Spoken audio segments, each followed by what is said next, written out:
Hai guys, kembali lagi bersama kami di Gainers vs Losers PT CGS CIMB Sekuritas Indonesia. Kali ini kita akan membahas saham yang masuk ke dalam top gainers maupun top losers periode tanggal 8 Mei sampai dengan 15 Mei tahun 2023. Yuk langsung aja untuk membahas di posisi top gainers. Ya, kita mulai dari top gainers. Ada saham ASA yang mengalami kenaikan ini sebesar 20,60% ke level 1200. Katalis dari ASA bahwa saja ASA baru merilis laporan kuartal 1 tahun 2023 di mana EBIT atau Earnings Before Interest and Tax ini dari bisnis penyewaan mobil ini mencapai 103 miliar rupiah atau meningkat sebesar 47% secara year on year. Lalu kalau kita lihat laba kotor antar aja ini tidak lagi negatif ya kalau kita lihat, tidak seperti kuartal sebelumnya, dan EBIT loss ini membaik signifikan secara Q-on-Q. Lalu kalau kita lihat dari segi pendapatan bisnis lelang ini terus meningkat secara Q-on-Q dan mulai berkontribusi secara berkelanjutan pada EBIT ASA. Nah, di sebelah kiri saya terlihat pergerakan dari ASA. Memang kalau kita perhatikan dari segi pergerakan dimulai pada bulan Juli tahun 2022 ini terjadi penurunan. Lalu kalau kita perhatikan pada di pergerakan April ya, lalu menuju Mei ya, tentunya ini bergerak teritorinya naik ya. Kalau kita perhatikan dari April sampai Mei ini terjadi penguatan, dan kalau kita perhatikan di sini ASA ini masih ada ruang untuk melanjutkan penguatan, tapi tentunya teman-teman, Bapak Ibu semua, di mana ASA ini akan menguji tes resist di 1200. Bila mana 1200 ini tertembus, tidak menutup kemungkinan kenaikannya bisa akan masuk ke level 1270.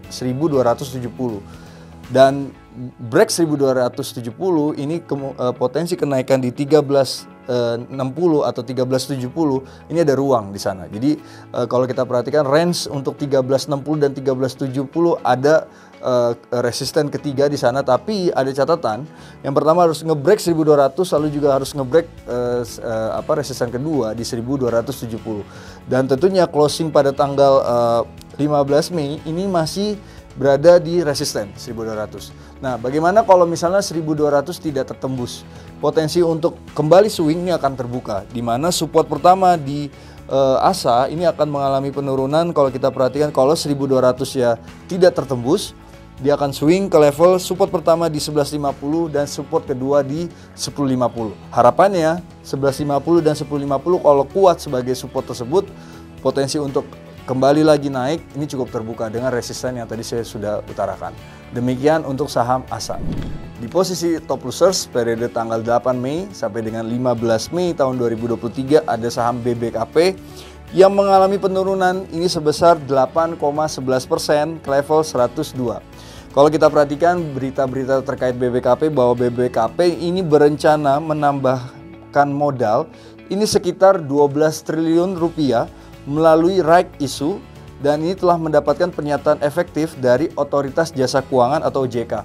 Dan penambahan modal kepada Bank KB Bukopin atau BBKP ini akan menjadi right issue terbesar di awal tahun 2023 di Indonesia. Dan tentunya penambahan modal melalui right issue ini dilakukan untuk menjaga kecukupan modal sesuai dengan regulasi dan mendukung ekspansi bisnis yang berkelanjutan.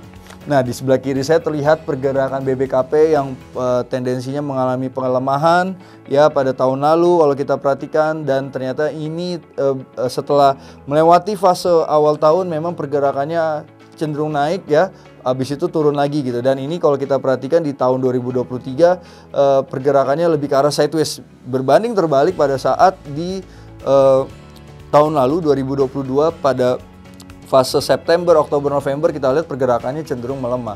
Dan tentunya volume ini juga kalau kita perhatikan belakangan ini terjadi ada sedikit kenaikan ya dibandingkan pada volume sebelumnya pada waktu dia sideways, karena memang kalau kita perhatikan ini juga menjadi salah satu ada berita mengenai BBKP yang tadi saya sudah sharekan ke teman-teman.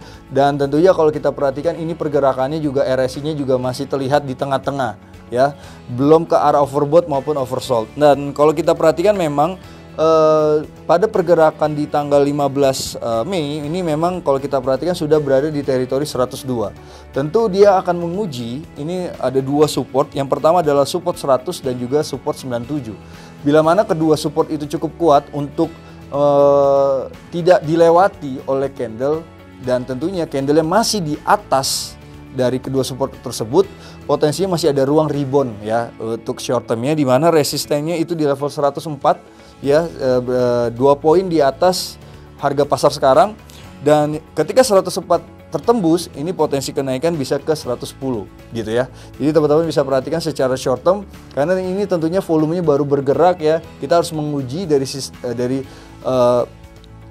kekonsistenan ya, konsistenan di BBKP ke depannya, apakah volume ini masih akan terus baik gitu ya, dibandingkan pada volume yang kalau kita perhatikan sebelum kalau di bulan April, Maret ya, kalau kita perhatikan sebelum bulan Mei itu ya, volumenya terbatas, dan akhirnya kita lihat juga pergerakannya juga terbatas. Maka daripada itu, harapan kita mudah-mudahan ini ada kembali lagi ya di bulan Mei ini volumenya cukup atraktif supaya para trader juga ini bisa memanfaatkan momentum ya. Supportnya di berapa? Supportnya di 100 dan 97, bila mana kedua support itu cukup kuat, ini potensi rebound di resisten 104 dan juga 110. Itu untuk saham dari BBKP. Sekian gainers versus losers periode 8 Mei sampai dengan 15 Mei tahun 2023. Sampai jumpa pada gainers versus losers selanjutnya. Yang muda, yang berinvestasi.